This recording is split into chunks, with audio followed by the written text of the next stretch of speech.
maths sign rule. Plus into plus equal to plus.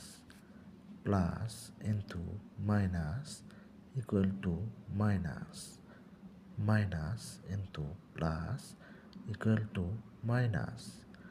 Minus into minus equal to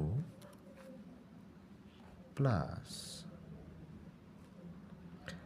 That means দুটা plus into কৰিলে plus হয়, এটা plus এটা minus into কৰিলে minus হয়, এটা মাইনাস এটা প্লাস ইনটু কৰিলে মাইনাস হয়, দুটা মাইনাস ইনটু কৰিলে প্লাস হয়।